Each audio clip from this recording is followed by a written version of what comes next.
Donc, sont autour de la table également, de mon côté, Céline Dirhuy-Cuvier, l'assistante de direction qui sera à la manœuvre dans les passages de dia, Béatrice Oxan, qui au CIE dirige et anime la saison culturelle, qui va tout de suite sans tarder nous faire une petite introduction du cadre de l'événement dans lequel on s'inscrit. Merci à Vincent Basset d'être aussi à nos côtés et à tous les collègues et amis nombreux qui nous rejoignent ou vont nous rejoindre au fil de la conversation. Béatrice, c'est à toi. Bonjour à tous.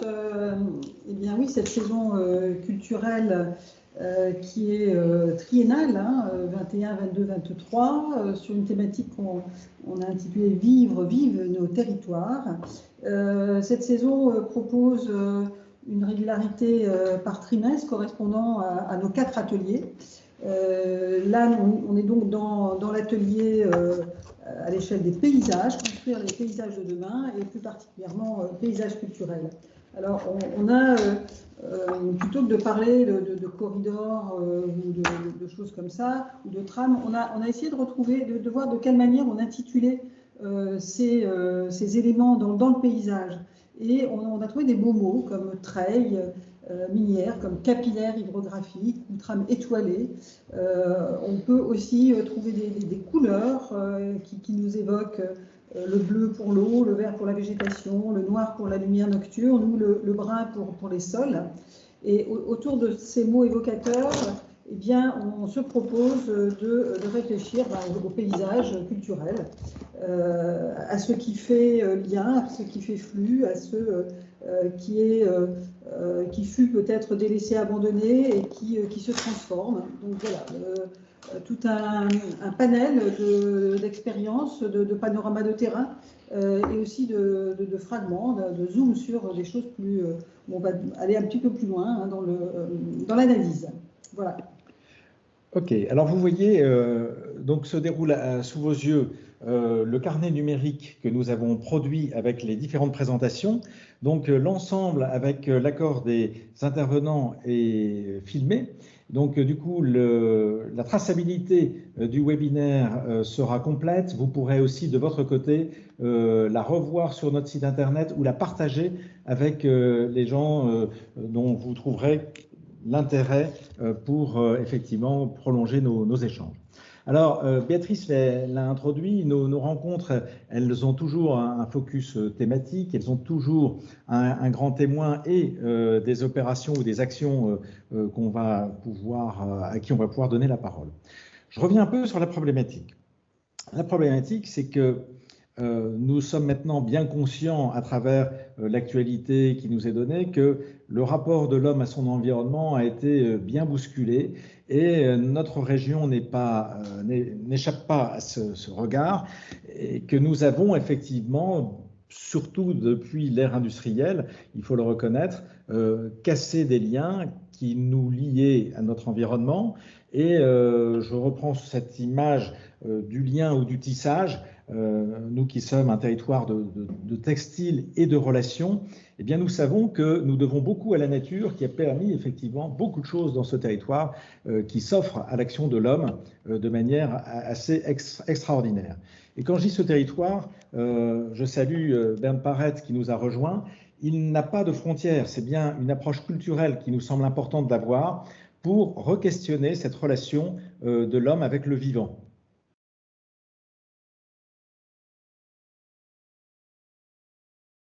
Nous gérons notre espace et c'est bien un apport culturel du paysage que nous souhaitons avoir avec vous aujourd'hui en déroulant ce temps d'échange. Alors, on a choisi, tu peux revenir sur le programme, de mettre en situation notre sujet avec l'apport d'un grand témoin. On a choisi cette fois-ci, et je l'en remercie tout particulièrement, François Riquier, qui est responsable à l'Adréal Hauts-de-France du pôle Sites et Paysages. Donc plus largement que la question qui peut paraître plus technique des trames vertes et bleues, mais dont il n'est pas forcément le spécialiste. Mais effectivement, pour nous, ça nous semblait intéressant que, dépassant cette question de trame verte et bleue, on puisse se re-questionner sur la manière dont on appréhende nos environnements dans les projets. Nous avons donc derrière cette présentation de François, nous aurons, donc, comme le rappelait Béatrice, 4 présentations sous forme de petits panoramas qui vont nous emmener du Douaisis au Pays Lillois, à l'Avesnois, à la Flandre transfrontalière.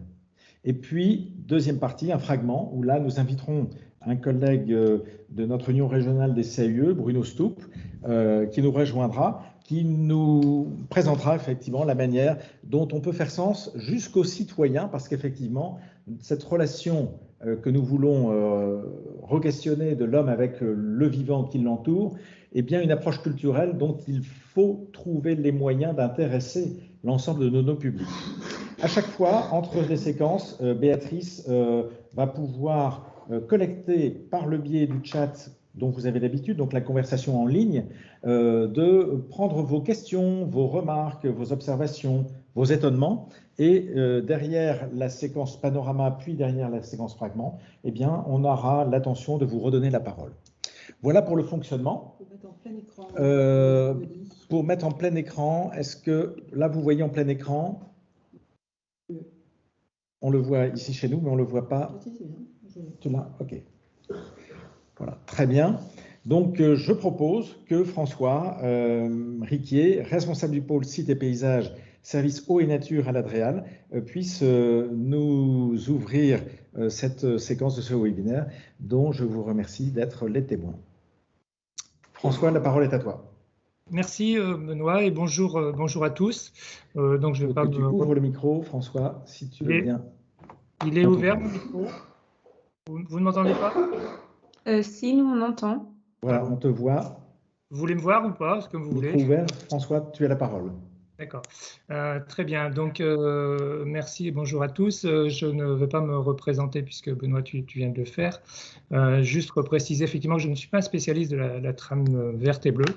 Je dois même avouer qu'en préparant ce webinaire, j'ai appris des choses sur la trame verte et bleue. Donc, mais la biodiversité et le paysage sont des choses qui sont intimement liées. Et je pense que faire le lien entre la trame verte et bleue et le paysage, c'était tout à fait bienvenu. Donc je vais commencer par un petit peu de vocabulaire et de définition. Alors on parle de savoir de quoi on parle quand on parle de la trame verte et bleue. Il faut savoir qu'il y a deux notions importantes, c'est ce qu'on appelle les réservoirs de biodiversité, c'est les zones où vivent principalement les espèces, donc ça peut être une forêt, une zone humide, voilà. Et les réservoirs de biodiversité sont bien sûr très différents suivant les espèces qu'on va considérer.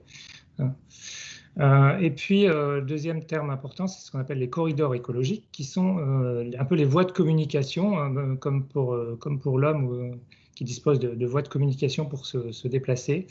Et donc qui permettent aux espèces d'aller d'un endroit à un autre, qui peut être un endroit de reproduction, un endroit de nourriture, etc. Et qui varient aussi, bien sûr, en fonction des espèces. Donc, l'association du réservoir de biodiversité et des corridors fait ce qu'on appelle des continuités écologiques.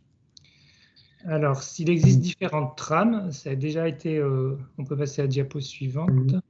Il existe différentes trames, et ça a déjà été évoqué par Béatrice en introduction. Alors la trame verte que je dirais, tout le monde connaît, c'est ce qui est le réseau formé par toutes les continuités écologiques terrestres. Donc c'est ce qu'on voit le plus. La trame bleue qui est le réseau hydrographique, donc essentiellement les plans d'eau, les cours d'eau, etc. Et puis, donc ces éléments, trame verte et bleue, sont des outils qui constituent un outil d'aménagement durable des territoires, parce que c'est ceux sur lesquels voilà, l'action de l'homme est la plus importante. Mais il existe aussi ce qu'on appelle une trame noire, c'est donc cette trame qui s'occupe de la pollution lumineuse. Et d'ailleurs, j'ai justement vu aux informations hier où on parlait de la trame noire, notamment à Strasbourg, où la collectivité a essayé de réduire fortement l'éclairage public pour privilégier cette trame noire. Alors la trame noire, c'est essentiellement pour faire avant tout les économies d'énergie, puisque plus on réduit l'éclairage, plus on va faire des économies. Mais indirectement, c'est aussi pour limiter la perturbation de la faune, notamment tout ce qui est papillons, chauves-souris et les oiseaux migrateurs. Et d'ailleurs, on aura, je pense, un petit exemple de la trame étoilée de Lamel tout à l'heure. Et puis, la trame brune que qu'on connaît moins et qui est beaucoup plus difficile à appréhender, ce qui concerne le sous-sol, mais on va pas en parler ici. Je vous ai mis en lien, vous l'aurez sur la présentation, un lien vers une petite présentation du ministère qui détaille un peu tous ces éléments. Alors, il existe différentes échelles d'action, bien sûr, un peu comme tous les grands projets. C'est d'abord un échelon européen qui donne les grandes zones de migration, notamment, et sur lesquelles les orientations nationales de la trame verte et bleue vont préciser les grandes lignes et les corridors écologiques au niveau national. Ensuite, ces orientations nationales peuvent être déclinées, sont déclinées au niveau de chaque région. C'est ce qu'on appelait avant, vous avez tous connu le SRCE, un schéma régional de cohérence écologique, qui aujourd'hui dont les éléments principaux sont repris dans le STRADET notamment. Et puis, après la région, on descend encore d'une échelle, donc au niveau des collectivités, où les éléments de cette orientation régionale de la trame verte et bleue sont repris soit à l'échelle du SCOT dans un premier temps, et à l'échelle des PLU et PLUI, où ces éléments, les éléments de planification doivent prendre en compte les orientations régionales de la trame verte et bleue. Et puis, si on descend encore un peu plus bas, c'est au niveau de chaque projet, ou même de chaque citoyen, on pourrait dire, où il y a lieu de prendre en compte les éléments de la trame verte et bleue. On verra quelques exemples après, mais voilà, chacun peut être amené à améliorer ou à restaurer un peu des éléments de trame verte et bleue, que ce soit dans son jardin ou parfois même dans des éléments même un peu plus petits ou sur des chemins ou des choses comme ça. Voilà. Alors, si on passe aux objectifs initiaux de la trame verte et bleue, qui sont repris dans un article du Code de l'environnement, c'est avant tout donc, de préserver la biodiversité. C'est pour cela donc réduire les fragmentations des habitats, permettre des déplacements des espèces, bien sûr. Et puis, ce qui est ce qu'on prend de plus en plus en compte, c'est préparer à l'adaptation au changement climatique. Parce que les espèces aussi vont devoir s'adapter à ce changement climatique. Améliorer indirectement, c'est aussi améliorer. Il faut qu'ils aient des couloirs de transition. Il reste un micro d'allumé, je pense. Améliorer la qualité et la diversité des paysages de façon plus ou moins directe. Et puis, au niveau de chaque projet, non, pardon, je me trompe un peu, excusez-moi, améliorer le cadre de vie et les paysages, donc c'est aussi un des éléments reconnus comme objectifs socio-économiques de la trame verte et bleue. Alors si on passe aux cartes suivantes, sur la diapo suivante, voilà. Donc là on retrouve les cartes du schéma régional de cohérence écologique qui a été établi pour le Nord-Pas-de-Calais. Si on passe à la diapo suivante, alors je ne sais pas si vous verrez, voilà, bon, c'est un peu difficile à lire, mais on a différents corridors écologiques qui sont en fonction, soit on peut avoir des corridors qui correspondent aux zones humides, des corridors forestiers, les coteaux calcaires, des corridors liés au massif dunaire, ou un corridor minier qui existe aussi sur le Nord-Pas-de-Calais et dont on parlera tout à l'heure. Sur la diapo suivante, dans le schéma de cohérence écologique, on parlait aussi d'éco-paysage. Donc c'est là où le lien entre la biodiversité et le paysage est notamment signifié. C'est un éco-paysage, c'est une partie du territoire qui est homogène d'un point de vue à la fois biogéographique et paysager. C'est le croisement entre les cartes des territoires phytogéographiques et la carte des entités paysagères qu'on retrouve dans les atlas des paysages.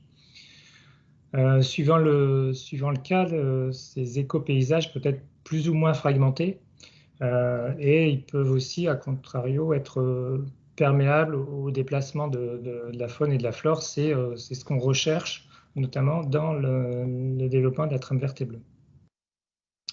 Alors, sur la diapo suivante, on a ici un exemple de ce que peut être aujourd'hui sur certains territoires la fragmentation des des espaces, notamment dont ça résulte essentiellement de différents facteurs, enfin que des facteurs pratiquement humains, hein. C'est les cultures extensives ou intensives, l'étalement urbain, le développement des voies de communication, des voies de communication pour l'homme, la suppression des haies, des mares, des éléments de ce type, la création de barrages sur des cours d'eau font que voilà, ça empêche les espèces de se déplacer et donc de se développer convenablement.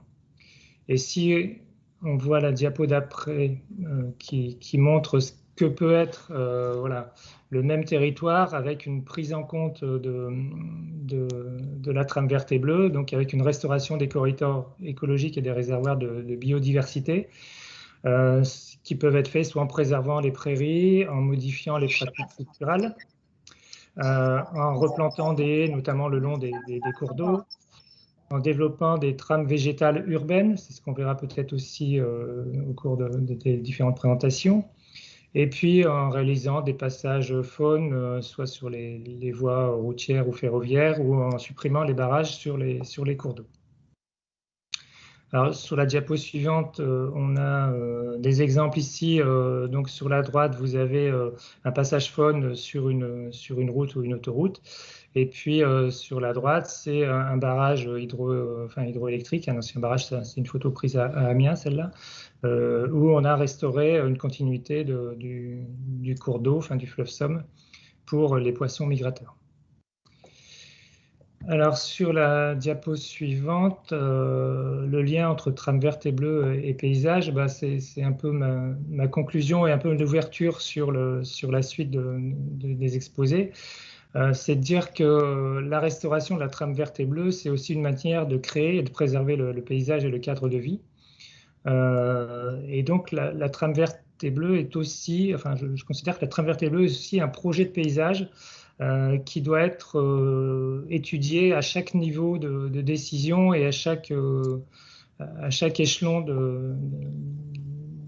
que ce soit au niveau national, local ou même individuel. Voilà, je vous remercie pour cette présentation. J'étais un peu rapide, mais voilà, le temps est assez compté, donc j'espère que je n'ai pas trop débordé. Donc, merci à François, parce que je pense que c'était intéressant de rappeler ces objectifs de la trame verte. Tu l'as fait avec une petite dia qui m'a beaucoup intéressé.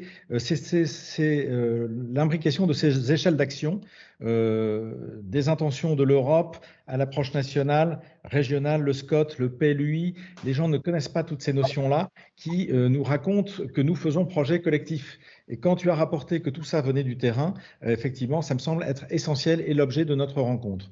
Donc, rappelez aussi, et tu l'as fait en conclusion, que c'est un projet de paysage, c'est-à-dire que c'est un projet culturel avant tout, et c'est ce que nous voulons faire de notre héritage en le corrigeant, en l'améliorant, en réparant ce qui a été cassé, mais en s'appuyant aussi sur le potentiel que représente cet environnement. Donc, dans la séquence panorama qui va s'en suivre, je vais vous inviter à être très observateur de qui nous parle, à quelle échelle il nous parle et quelle est l'intention qui est portée à travers celui qui nous parle. Donc, j'accueille Raphaël Alessandri. Raphaël, tu es architecte, urbaniste, directeur d'études à la mission Bassin Minier. Tu es en responsable de l'aménagement du territoire, des questions de planification et tu es sans doute le témoin et l'acteur le mieux placé pour nous parler de la manière dont ce territoire du bassin minier s'est constitué et puis surtout des capacités qu'il regorge de pouvoir évoluer. Ce territoire qui a été conçu pour et par l'économie industrielle et charbonnière et qui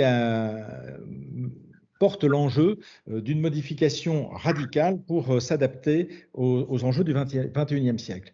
Donc c'est un territoire pour nous tout à fait exemplaire qu'on suit avec beaucoup d'intérêt et je te laisse la parole pour nous présenter le travail que vous avez mené avec vos partenaires sur ce que l'on convient d'appeler la treille minière.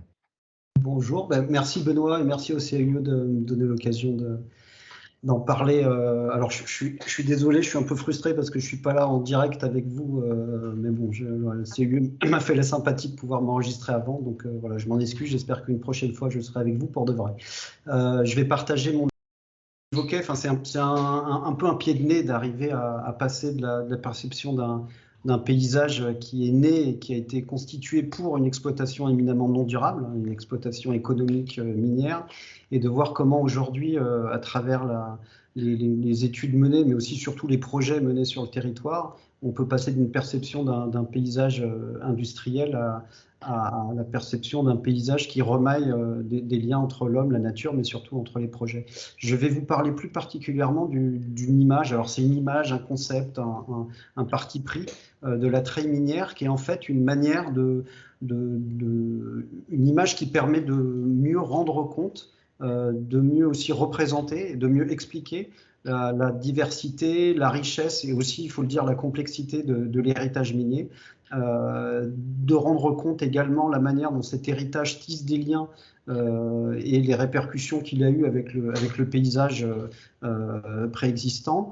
Donc voilà, cette treille, c'est une image pour rendre compte d'une réalité des fois sous-jacente ou peu perceptible, mais c'est aussi, j'ai envie de dire surtout, potentiellement une matrice et une ligne de conduite, un fil directeur pour imaginer des nouveaux projets dans un paysage culturel évolutif vivant. Voilà, ça peut être aussi cette treille, une ligne de conduite pour imaginer des projets, que ce soit des projets d'aménagement de grande ampleur, des projets d'habitat, des projets d'infrastructure, et de faire en sorte que ces projets se maillent mieux les uns avec les autres, et de faire en sorte que permettre une greffe qui soit à la fois sociale, paysagère, urbaine, architecturale, patrimoniale, entre les nouveaux projets, et on verra par la suite, y compris les grands projets, et les réalités du territoire. Donc, très rapidement, la mine, c'est un territoire qui a été... enfin, le bassin minier est un territoire qui a été constitué par les compagnies. Alors, les compagnies, elles avaient deux vocations pour se développer, deux fonctions élémentaires, extraire le charbon et loger les mineurs.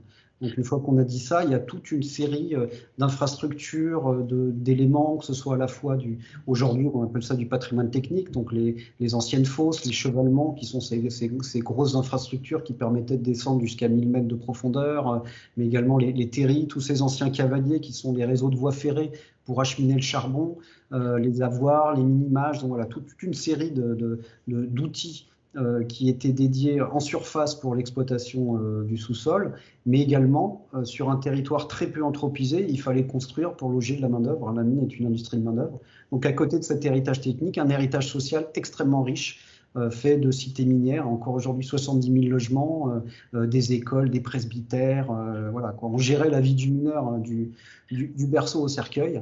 Donc tout ça, vous avez la petite carte à droite, qui montre en noir le paysage rural préexistant sur lequel est venue se surimprimer cette armature en rouge. Donc on voit se dessiner tout un réseau relativement dense et riche d'un héritage qui est venu se surimprimer sur un paysage rural préexistant. Donc c'est cet héritage, une sélection de ces éléments, 25%, qui aujourd'hui forme le paysage culturel évolutif du bassin minier tel qu'il a été reconnu par le Comité du patrimoine mondial. Là, vous avez voilà ce que ça donne un peu sur un extrait du territoire. Là, c'est un extrait sur le secteur de Wallers, où on voit vraiment la connexion entre les éléments bâtis, isolés, urbains, mais aussi les paysages nouveaux. Là, on voit la Maragorio, qui est une création de l'exploitation minière, puisque c'est le fruit des affaissements qui sont venus rencontrer des nappes affleurantes et qui créent comme ça des nouveaux paysages. Donc, on a vraiment dans une perception non pas d'un héritage isolé, mais vraiment de la manière dont tous ces éléments à l'époque fonctionnaient comme un écosystème technique, économique, et qui aujourd'hui peuvent fonctionner comme un écosystème nouveau qui permettent d'imaginer des projets non pas de manière ponctuelle, mais vraiment dans une approche territoriale plus globale, quoi, et refaire du lien entre les différents éléments. Si on dézoome un petit peu encore, on voit cette treille, cette trame qui vient structurer l'ensemble du territoire du bassin minier sur 120 km.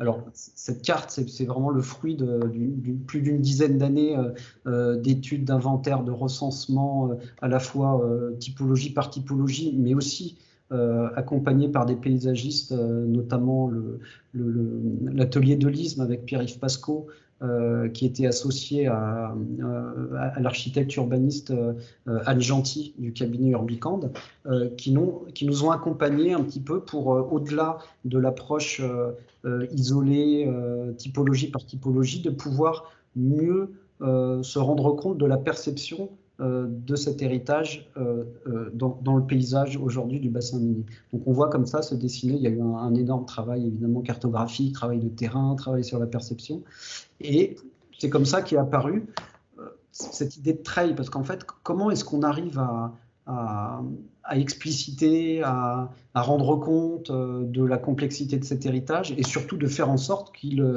puisse être source de projets, qui puissent à la fois être protégés, mais également inspirer peut-être les projets d'aménagement. Donc c'est comme ça qu'est un peu apparue cette image de trail, et on a pu le tester. C'est vrai que ça marche assez bien auprès des élus, des techniciens et même des scolaires des fois. Ça permet aussi de faire un pied de nez un peu. On est dans une approche voilà, d'héritage organique, naturel. Alors, c'est une image un peu idéalisée, il faut être honnête. C'est-à-dire que quand on va sur le territoire, voilà, il y a des rameaux qui sont coupés, il y a des feuilles qui sont fanées, il y a des grappes qui sont des fois un peu flétries, voire, voilà, en sachant que les grappes, c'est des cités minières. Les feuilles sont les sites néonaturels que sont les terris qui sont reconvertis, et les cavaliers sont ces réseaux de voies ferrées. Donc c'est une image évidemment qu'il faut construire, et on peut aussi imaginer que cette treille, si elle est suffisamment protégée et qu'elle puisse innerver et puis inspirer les projets, on peut très bien imaginer constituer à terme un réseau de cités-jardins connectés au cœur urbain constitué, connectés aux sites néonaturels par des voies douces de déplacement, sans évidemment omettre les centralités qui existent par elles-mêmes, et puis les réseaux de transport en commun et tout ça. Donc voilà, c'est un peu cette treille, c'est un peu une image qui rend compte d'une réalité parfois complexe à percevoir, mais qui est également potentiellement, je l'évoquais, une armature, une matrice pour faire du projet. Et c'est un peu, voilà, je vais vous citer quelques exemples, puisqu'on parle des cités, des cavaliers et des terris.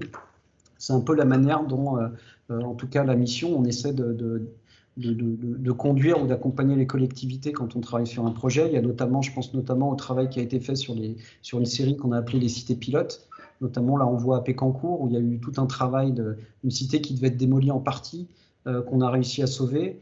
Et ça a permis, en remettant autour de la table, en faisant travailler paysagistes, architectes, urbanistes, thermiciens, sociologues, on a pu, y compris, réinterroger la place de ce quartier dans un environnement plus large, avec notamment, là on le voit de manière un peu synthétique, mais il y a tout l'ancien cavalier qui est aujourd'hui reconverti en la boucle des Galibots, qui fait le tour de tout le Douaisis. Donc il y a eu un travail de reconnexion de la cité vers ce cavalier pour la réouvrir vers les sites néonaturels à proximité. Un gros travail évidemment pour transformer ça en cité-jardin contemporaine. Comment est-ce qu'on combine les enjeux de performance énergétique, l'habitabilité, mais également l'attention au patrimoine, la réappropriation de l'espace public, etc.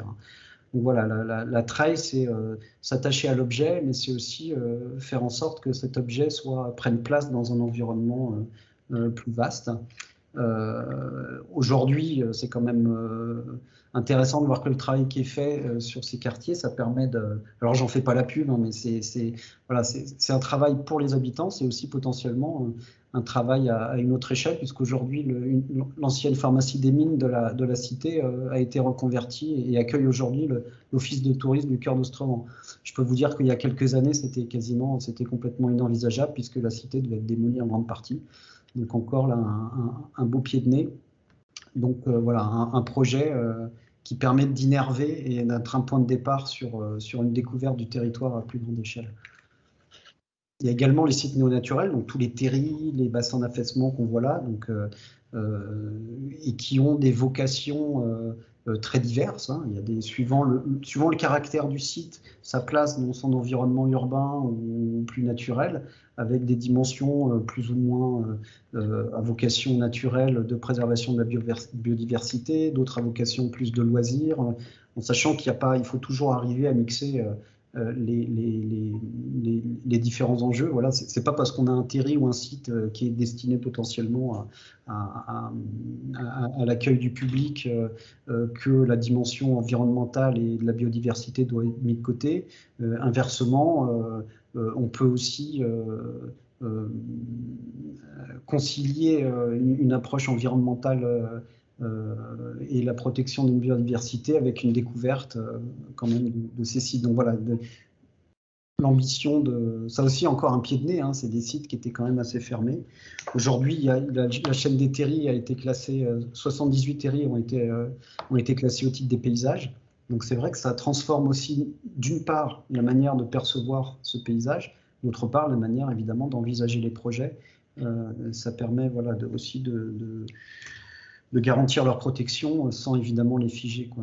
En sachant que c'est des espaces qui sont sur des territoires très anthropisés, c'est souvent des secteurs qui peuvent être aussi sous pression des populations. Voilà. Très bien. Je continue, Benoît. Ouais. Oui, si tu veux bien faire le plus ramassé. Plus vite. Alors voilà, dernier élément, les cavaliers. Donc voilà, il y a des exemples sur le Valenciennois avec des bouts qui ont été reconvertis, des anciens cavaliers. Pareil, c'est les points de départ pour découvrir le territoire. Au-delà de ces projets ponctuels, je voudrais aussi citer deux exemples. C'est que la Treille, elle permet aussi d'assurer la greffe entre certains grands projets de territoire et les quartiers et les espaces vécu au quotidien par les habitants. Il y a par exemple sur la partie du Pas-de-Calais, il y a le projet de la chaîne des parcs qui avait été porté par des vignes. La mission travaille actuellement à la demande du département du Nord pour étendre ce concept au département du Nord. Et on voit là que finalement la Treille, c'est un calque qui permet si on le prend en compte, de tisser des liens entre les grands projets d'aménagement et pour les décliner jusqu'à l'échelle très locale, via les cavaliers, via les quartiers, via les cités. Un autre élément, c'est que la treille peut être utilisée aussi dans un territoire diffus, multipolaire.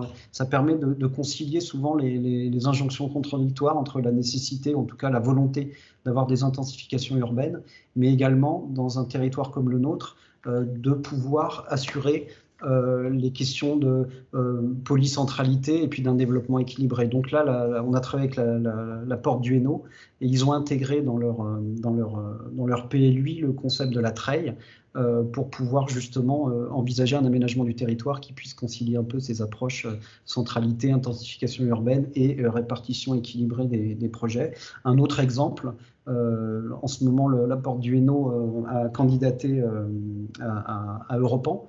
Donc c'est un site Europan et le sujet majeur justement sur lequel l'Aglo fait travailler là, les équipes, c'est justement le concept de la treille avec un site multipolaire. Voilà. Excusez-moi, c'était un petit peu long. Pas de souci, Raphaël. Merci. C'est tellement passionnant de voir comment cette surimpression, c'est les mots que tu nous as donnés, participe d'une dynamique et réinvente dans une approche systémique nouvelle une ressource et une capacité à inventer du projet local au projet de territoire. Le petit jeu de mots, c'est que Michel Desvignes avait montré la voie avec la chaîne des parcs et que la treille vient nous proposer une belle récolte à un moment donné pour tout ce territoire. Il manquera peut-être à savoir comment cette vigne s'alimente. Il y a bien un sol, des racines, du relief, de l'eau.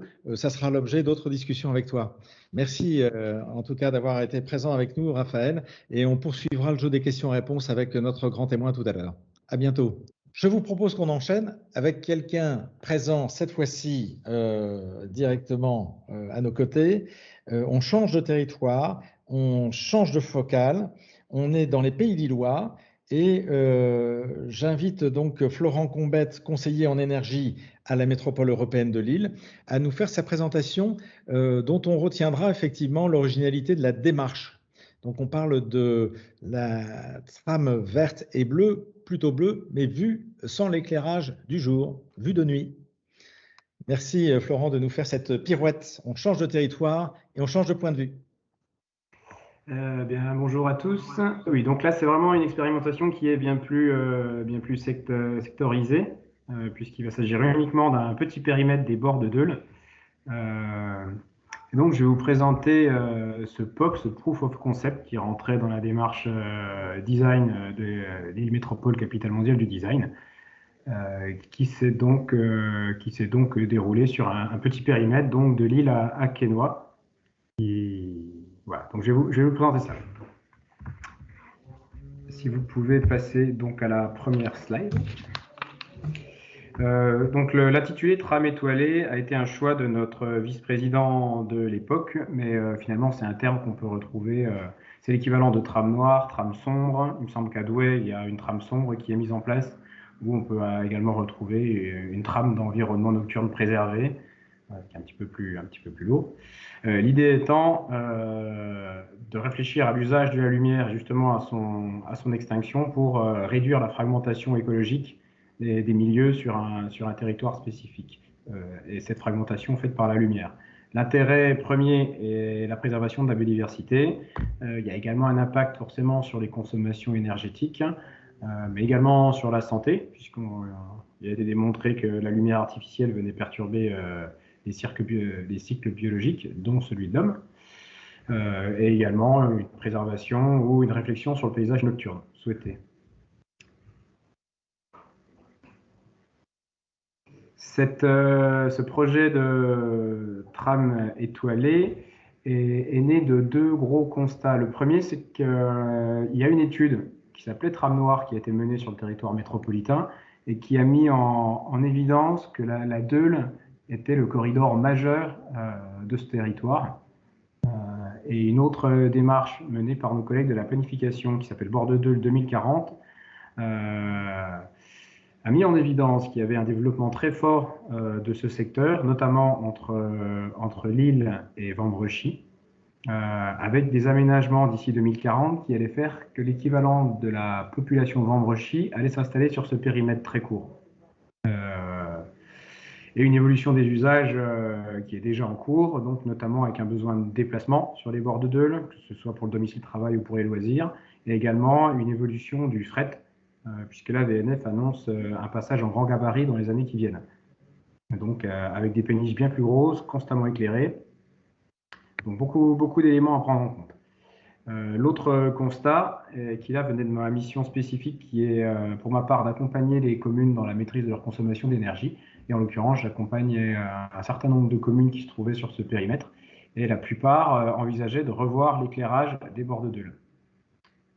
Et on a la chance d'avoir la ville de Lille qui, depuis 2017, a mis en place le projet Luciole, qui a visé à expérimenter sur ce territoire de la citadelle où il y avait déjà d'importants enjeux écologiques, notamment avec les chauves-souris, d'utiliser toutes les technologies actuellement disponibles pour voir de quelle manière il était possible de les utiliser pour éclairer au plus juste, avec comme objectif de préserver la biodiversité en place, voire de lui permettre de se développer. Sachant que c'est un secteur qui est très prisé, notamment pour les loisirs, les différentes activités. En fin de journée, les gens ils vont courir, marcher. Voilà. Donc on avait un retour d'expérience déjà bien consolidé par la ville de Lille sur l'aspect technologique. C'est là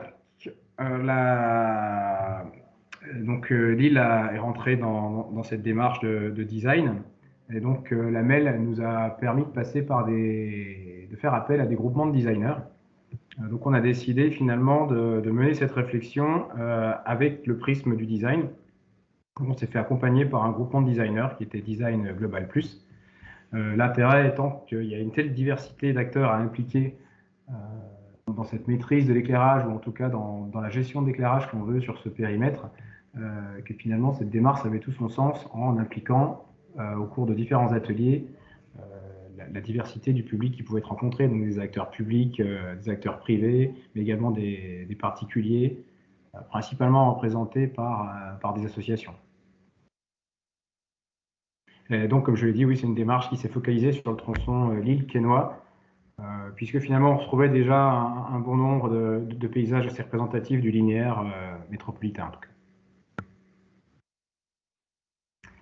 La démarche a débuté en septembre 2020.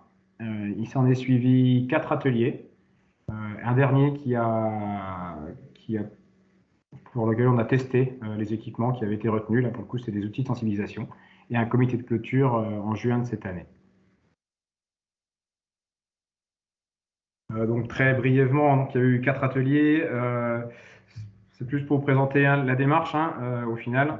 L'idée du premier atelier était justement d'inviter les participants à s'imprégner de cette thématique et du retour d'expérience de la ville de Lille. Ça permettait aux différents participants qu'on a souhaité, et on a souhaité que ces participants soient les mêmes sur l'ensemble de cette démarche. Donc ça leur a permis de prendre connaissance ensemble du sujet, des technologies disponibles, des enjeux. Les colloques de la ville de Lille étaient là pour expliquer les aspects écologiques, et les techniciens de la ville de Lille étaient là pour la partie technique. Donc ça a permis à chacun de donner aussi son ressenti sur les différentes technologies, typiquement les couleurs de température, de l'éclairage, le sentiment d'insécurité ou non, et d'autres éléments qui pouvaient ressortir, comme les problèmes de chaussée par exemple. Le deuxième atelier qui a été mené en distanciel, et là le travail s'est bien mené par du coup l'architecte qui nous accompagnait, qui a pu dessiner en direct des cas types. Et sur le retour d'expérience du premier atelier, on a pu définir des solutions d'éclairage ou des solutions, on voit un radeau végétalisé sur le graphique de droite, des solutions autres que purement de gestion du flux lumineux, qui permettaient finalement de concilier l'ensemble des attentes sur des cas types. Et du coup, plusieurs sites ont été retenus, des sites là très concrets, donc un site urbain qui se situe sur une placette qui est à la Madeleine en bord de Deuil en face de Saint-André, un site rural qui est le tronçon entre Marquette et Vambrechy, et un pont routier, puisque évidemment l'éclairage du pont vient directement éclairer la Deuil. Et là, c'est le pont routier qui se trouve justement au niveau de la placette, en l'occurrence entre la Madeleine et Saint-André. Donc là, différents scénarios 3D ont été définis avec la mise en œuvre des solutions techniques sous forme de manière très visuelle, sous forme de schéma 3D. À partir de là, les designers ont travaillé sur la réalisation de maquettes, parce que finalement, ils se sont rendus compte qu'il y avait un intérêt pédagogique à mettre en valeur ce qui était ressorti sous forme de maquettes, qu'on a appelé des kits pédagogiques. Donc le dernier atelier a surtout eu vocation à réfléchir à l'usage de ces maquettes, à quel public ils pouvaient être destinés, et comment on pouvait animer. Comment animer justement, selon les publics, l'usage de ces maquettes.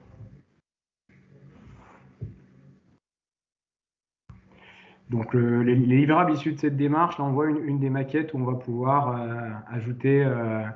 remplacer les luminaires. On a des luminaires très classiques qui éclairent en blanc, on le voit sur la maquette, donc qui éclairent à 360 comme la plupart des luminaires, qui vont éclairer la façade des bâtiments, mais qui vont éclairer en arrière, donc éclairer sur la Deuil. La gestion du flux n'est pas du tout maîtrisée. Les luminaires en rouge, là, ont des coupes-flux, quelque chose qui vient bien focaliser le flux lumineux, et on voit qu'il n'y a il n'y a aucun flux qui part sur la Deuil. Après, il y a des solutions aussi passives, il y a de l'enrochement, on voit à gauche des radeaux végétalisés, qui sont les petites plaquettes sur la droite, mais également végétaliser les murs, ce qui permet de venir absorber le flux lumineux, ce qu'on voit sur la droite. Enfin, du coup, tout est manipulable, déplaçable et ajustable. Donc il y a vraiment une méthode d'animation à définir, et c'est des maquettes qui sont assez parlantes. On doit encore ajuster certains livrables, comme notamment le guide des solutions techniques. Donc actuellement, nos collègues des espaces naturels métropolitains ont débuté la réflexion sur des méthodes d'animation de ces maquettes en fonction des publics, sur la base de ce qui avait été fait lors du 4e atelier. On a un calendrier d'utilisation de ces kits qui est défini, mais surtout, c'est là de manière plus concrète, un groupe de travail qui est en train d'être construit avec les différentes communes pour réellement définir un scénario commun d'éclairage, puisque l'objectif premier, avant la mise en place de ce POC, c'était d'abord d'avoir une uniformité dans l'éclairage des bords de Deuil sur ce tronçon, puisqu'il va être clairement de plus en plus utilisé, il l'est déjà beaucoup, pour éviter que les usagers se retrouvent avec de la lumière orange, de la lumière blanche, pas de lumière, des lumières très vives, et des scénarios d'allumage, d'extinction qui ne soient pas cohérents. Et bien sûr, tout ça, du coup, avec une technologie et des systèmes qui permettent de ne pas éclairer la Deuil, qui est la priorité, et dans la mesure du possible, éclairer le strict nécessaire.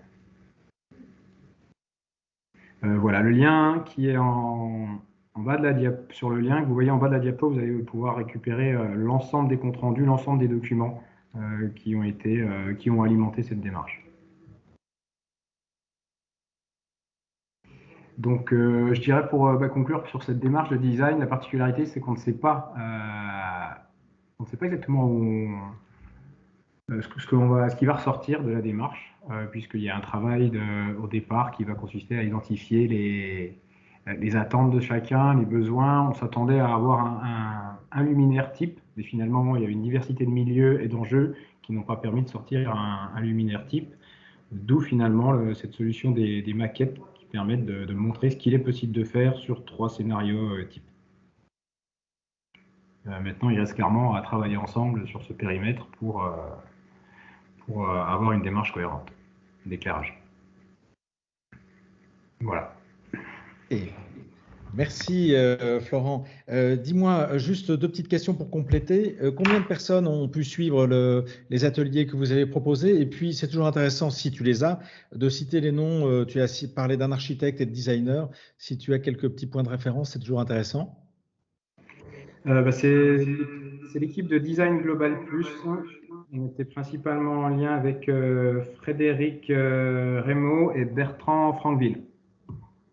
On passe du Pays Lillois et de la Melle avec sa trame étoilée à l'Avesnois. Alors l'Avesnois, c'est une autre histoire et c'est ça qui est assez intéressant, c'est que nous sommes dans une projection des trajectoires que nous avons à conduire.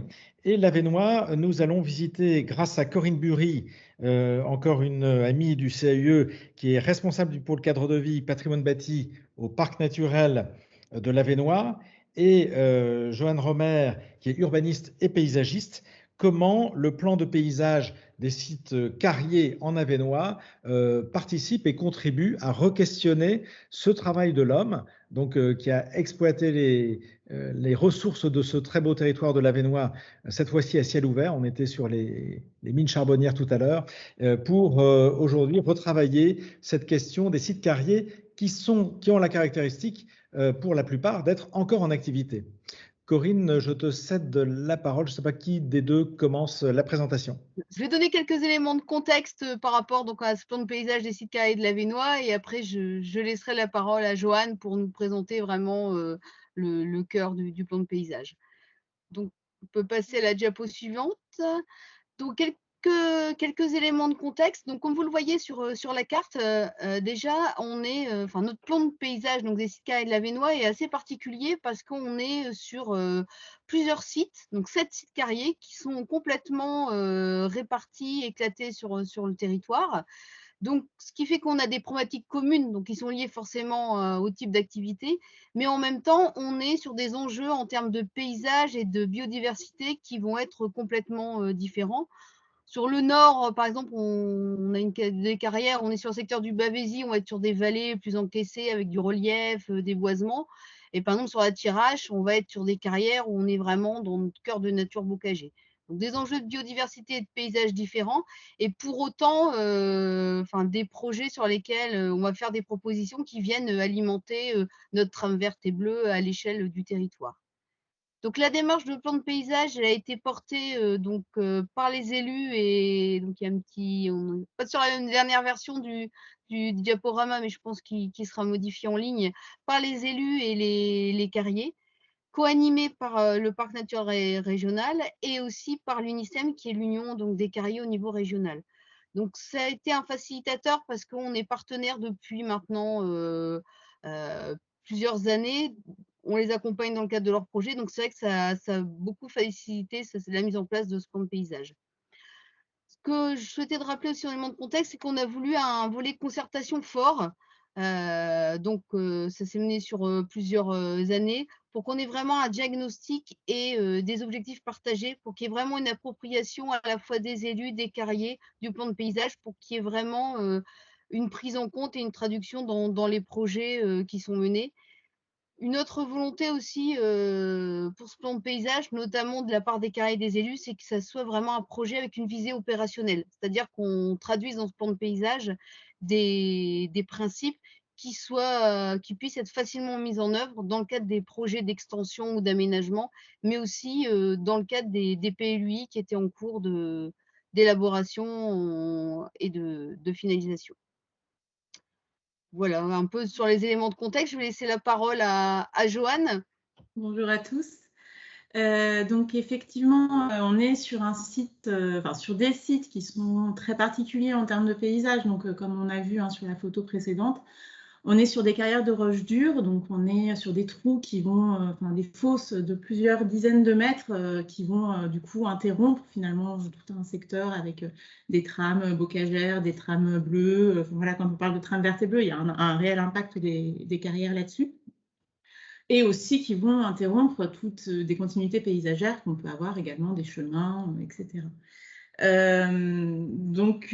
C'est des fosses qui sont très impressionnantes, mais qu'on ne voit pas forcément tellement de l'extérieur, puisque souvent, les carriers vont essayer de vraiment sécuriser les sites, donc on n'a pas forcément d'accès vraiment visuel sur ces paysages-là. Si on peut passer à la diapo suivante. Voilà, donc on a effectivement ces fosses et on a aussi associé donc des buttes qui sont les déblais, les remblais finalement, les déblais qui sont déposés, donc des terres stériles qui vont venir constituer des reliefs donc dans des endroits où on peut en avoir comme ici à Bélligny où effectivement on est sur un versant de vallée, donc où les buttes qui ont été constituées ont progressivement renforcé le versant existant, mais aussi à d'autres endroits, si on prend la slide suivante, donc où finalement, là, dans la Thiérache, on est sur des paysages beaucoup plus plats et où l'activité de la carrière va vraiment façonner un nouveau paysage.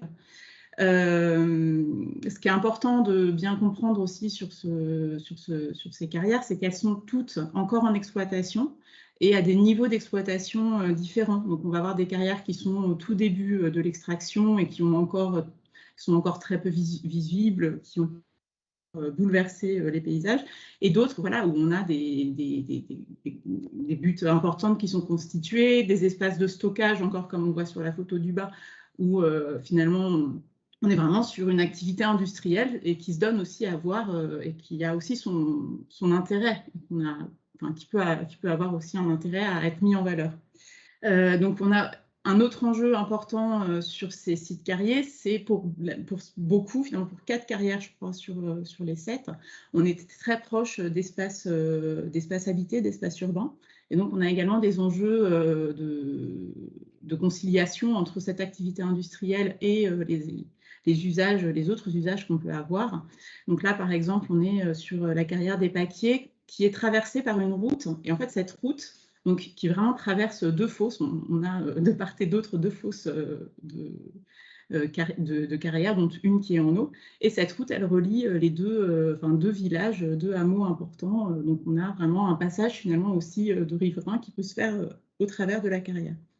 Si on passe donc à la suivante, la plupart de ces sites finalement n'ont pas forcément jusqu'à maintenant essayé de montrer cette activité. On est plutôt sur une habitude de masquer un peu, parce que c'est des activités qui ne sont pas toujours très bien perçues par les riverains. Mais on a également, sur une carrière, donc Vallas-en-Fagne, où quand même un travail avait déjà été fait pour créer un point de vue sur la fosse, pour permettre justement aux riverains de venir voir l'activité, de venir voir ces paysages vraiment surprenants, en fait, qui sont assez exceptionnels. Voilà, donc tout ça, c'est un peu pour poser le contexte. Donc on est vraiment sur 8 sites très distants les uns des autres, donc ce n'était pas forcément évident de constituer une trame à partir de tous ces espaces-là. Donc on a 3 sites carriers qui étaient très proches les uns des autres. Donc les carrières de Gaudin, donc près d'Avesnes, donc en entrée de ville d'Avesnes, on voit au sud la partie rouge, c'est l'entrée de ville d'Avesnes. La carrière de Saint-Hilaire-sur-Helpe et la carrière de Dompierre. Donc ces 3 carrières étaient vraiment toutes dans le même territoire géographique. Gérées par des exploitants différents, donc avec aussi des questions de concurrence sur l'activité. Donc, un des enjeux du plan de paysage, c'était déjà sur ces espaces-là où quand même on pouvait travailler à plusieurs carrières, d'essayer de constituer des continuités, de reconstituer un paysage finalement qui soit cohérent à l'échelle de ces sites. Donc, on a aussi travaillé sur les continuités écologiques pour maintenir reconstituer des continuités, donc notamment autour des cours d'eau, autour des buttes quand elles se recomposent pour avoir quelque chose qui retrouve de la cohérence. Et tout un travail aussi qui a été fait sur les chemins. Donc pareil, les chemins sont interrompus par ces activités, donc de reconstituer des cheminements entre les villages. Mais ça, effectivement, ça n'a pas pu être fait sur toutes les carrières. Et donc, même si on a fait des propositions sur chaque site carrier, notre travail a plutôt porté sur la constitution d'un référentiel commun, en se basant sur les bonnes pratiques que pouvait avoir chaque exploitant, parce que finalement, on a vu que chaque carrière mettait en œuvre, cherchait sur certains points à valoriser son paysage. Mais du coup, en mettant tout ça en commun, finalement, on a essayé d'avoir un guide pour tous les carriers du territoire pour œuvrer à une mise en valeur des paysages et des carrières. Donc, c'est ce qu'on verra sur la slide suivante. Voilà, donc par exemple, ici, sur la question des cours d'eau et des continuités des continuités de trame bleue, finalement, au travers des carrières, on a proposé des principes. Donc, c'est vraiment sur la base de principes pour essayer d'intégrer ces continuités. Donc, même si elles sont maintenues, parce que les demandes d'exploitation, les carriers prennent en compte, bien sûr, ces questions de la trame verte et bleue, mais de leur apporter également une plus-value et d'essayer d'avoir une vision finalement qui permette tout au long de l'exploitation d'avoir la meilleure qualité possible. En fait, d'essayer dès le départ d'anticiper et de constituer un espace qui soit fonctionnel pendant l'exploitation. Donc, on a par exemple ici l'exemple d'un ruisseau qui avait été renaturé dans la carrière de Haut-Lieu et qui montre que c'est possible en fait d'avoir des espaces comme ça au sein même d'une carrière qui est en fonctionnement. On a aussi travaillé sur la question des modelés des dépôts, donc des buttes, des merlons. Souvent, les propositions, les aménagements qui sont faits sont assez techniques. Donc, on va avoir des dépôts avec des pentes assez raides, de la végétation qui est un peu implantée régulièrement, donc qui ne s'accorde pas forcément au paysage de bocage dans lequel on se situe. On a essayé d'inciter à vraiment s'accrocher au relief existant, d'essayer de renforcer des versants de ruisseaux quand c'était possible, d'essayer d'adoucir les pentes aussi sur l'extérieur des carrières pour pouvoir envisager de rétrocéder éventuellement à plus ou moins long terme certains usages, comme de retrouver une agriculture sur ces pentes, par exemple.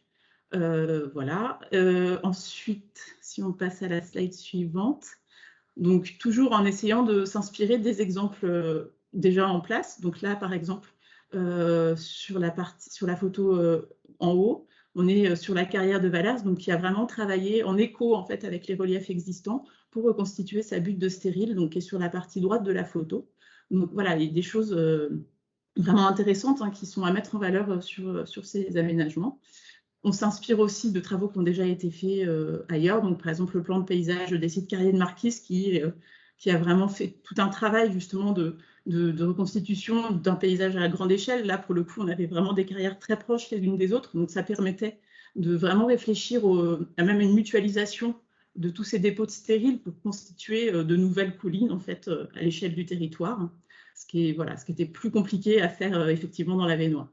Et donc également la valorisation des sites carriers, c'était finalement quelque chose qui a fait son chemin lors des différents échanges qu'on a eus avec les carriers. Il y a eu beaucoup d'allers-retours pour constituer ce projet. Où finalement, donner à voir cette activité, donner à voir ces fronts de taille qui peuvent révéler une géologie vraiment intéressante, c'est devenu finalement peut-être quelque chose qui était plus envisageable. Et donc, on a travaillé à essayer de créer des points de vue qui soient accessibles par des chemins à l'extérieur de la carrière, tout en maintenant une sécurité, parce qu'effectivement, il y a des gros enjeux de sécurité aussi à bien prendre en compte. Je vais redonner la parole à Corinne pour la suite. Merci Joanne. Donc juste quelques éléments pour remettre en perspective donc tout le travail qui a été fait. Donc aujourd'hui donc ce document-là il a été approuvé par les élus et les carriers et les partenaires en fin 2019. Donc on est dans la mise en œuvre. Donc l'idée c'est de faire vivre ce plan de paysage. Donc très concrètement actuellement donc les 4 PCI du territoire ont engagé un PLUI. Donc concrètement, on élabore à chaque fois une orientation d'aménagement et de programmation paysagère qui est intégrée dans le PLUI. Ça permet de reprendre les grands principes sur lesquels on a travaillé donc avec le bureau d'études, les élus et les carriers, et de les retraduire dans cette orientation qui est reprise dans le PLUI. Donc, ce qui est intéressant, c'est vrai que par rapport au travail qui a été fait, c'est notamment de se dire on ne se limite pas au site. Là, on est bien dans ces questions de trame verte et bleue et de lien aussi aux usages. On ne se limite pas au site de la carrière, mais on a bien travaillé. Le travail du budget, c'était de travailler sur les questions de corridors écologiques. On parlait des questions de cours d'eau, des questions aussi de lien du paysage. Comment on fait le lien avec le reste du paysage, et aussi les questions d'usage. Il y a eu beaucoup de choses qui ont été évoquées sur la question de belvédère, de lien aussi au niveau de tout ce qui est chemin de randonnée. Donc ça, c'est des choses qui sont reprises dans le PLUI très concrètement. Après, c'est vrai que le plan de paysage, pour nous, c'est quand même important parce que c'est une espèce de feuille de route. C'est une démarche commune qui a été menée commune. Et c'est vrai qu'on a fait une étude qui portait sur 7 sites carriers. Donc ça, c'est vrai que c'est quelque chose qui est important pour avoir une cohérence au niveau du territoire.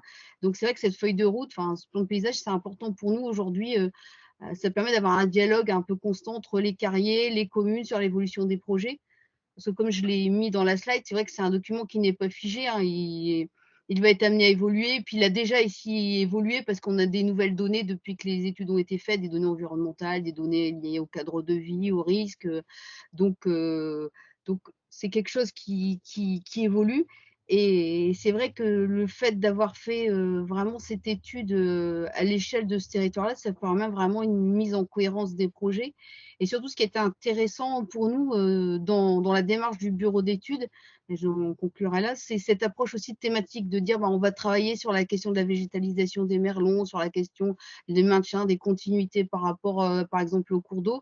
C'est de dire, voilà, on essaye d'échanger, on est sur un territoire qui est vaste, sur des enjeux de biodiversité différents, mais à travers ces approches thématiques, on essaye d'échanger nos expériences et d'apporter à chaque fois une réponse qui est très ciblée par rapport à la problématique à traiter par rapport au projet de la carrière qui nous sollicite. Donc ça, c'est vrai que c'était vraiment une démarche qui était intéressante. Donc pour l'instant, en termes de gouvernance, c'est vrai qu'on n'en a pas parlé. Il y a un comité de suivi qui avait été défini. Malheureusement, compte tenu du contexte Covid, il n'a pas encore pu être mis en place, mais il devrait se réunir dans les semaines à venir pour justement faire une évaluation, une première évaluation de l'animation de ce plan de paysage.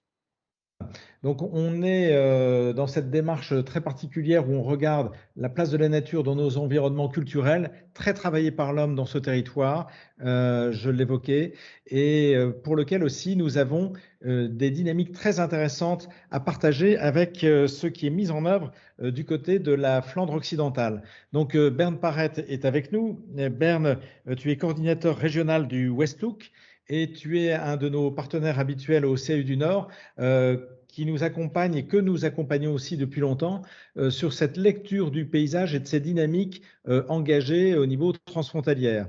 Donc je sais que tu as beaucoup de diaporamas, Bern, mais je sais aussi que tu sais faire synthétique, et en te remerciant de parler un français parfait. Merci d'être présent à notre invitation encore une fois, Bern. Je te laisse la parole. Merci Benoît, j'espère que vous m'entendez. Oui. Ok, bonjour à tout le monde. Je vais vous amener de l'Avenois vers le château d'Essen dans le Westhoek et de vous parler sur les unités paysagères transfrontalières, et je vais essayer de chercher mon meilleur français pour vous. Bon, on a fait l'étude sur les unités de paysage du Westhoek transfrontalier ensemble avec le CAU dans le cadre d'un projet Interreg 4. Il y a quelques années, c'était le projet TERCO, coopératif territorial. Pourquoi on a fait ça? Slide suivante. On a senti la nécessité d'avoir une approche paysagère transfrontalière parce que tout le monde sait que la frontière ne coupe pas les paysages. On a les mêmes paysages du côté de la frontière et on a aussi besoin d'un cadre conceptuel commun et on a vu que toutes les classifications paysagères existantes n'étaient pas suffisantes. On voyait toujours la frontière. Slide suivante. Et donc, on a comme objectif, voudrait développer un cadre théorique pour la définition des unités de paysage transfrontalières sur des différentes échelles. C'est important ça. Et on a voulu aussi décrire les unités paysagères transfrontalières et on a fait ça ensemble avec beaucoup d'experts français-belges. Et on a aussi créé une base de données SIGE sur espace territoire. Slide suivante. On peut voir la frontière au milieu du carte et on a pris certainement des limites paysagères avec les vallées de la et de la Lys au sud et avec l'Isère à l'ouest. Et on a aussi regardé une extension à la frontière avec le Boulonnais. Donc là, on peut voir un peu déjà en détail une ancienne carte. C'était le périmètre de notre zone d'étude. Slide suivante. Et donc, je vous montre déjà le résultat. Vous pouvez le consulter sur Espace. Mais donc, on a écrit et vu 7 secteurs. Donc, sur les 3 échelles, 7 secteurs, 22 systèmes qu'on appelle des entités et 68 unités paysagères. Voici la carte. Vous pouvez voir pour ceux qui connaissent un peu le terrain, la plaine de l'Isère, le Opperland entre Poperinge et Hasbroek, les collines et la Lys. OK, slide suivante. Et donc, voici la preuve que vous pouvez consulter ça tout dans le site Espace. Oui, slide suivante. On a créé des cartes interactives. Ici, on voit les 7 secteurs. Slide suivante.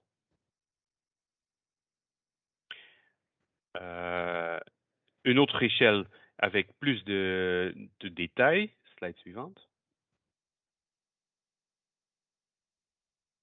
Et de nouveau, une autre échelle avec les unités paysagères où on voit les zones urbanisées, mais aussi le Opperland qu'on peut diviser même dans plus de détails, le Opperland de Poperinge, mais aussi le Opperland de Steenvoorde, par exemple. Donc, on voit les 3 échelles et on a écrit toutes les unités paysagères.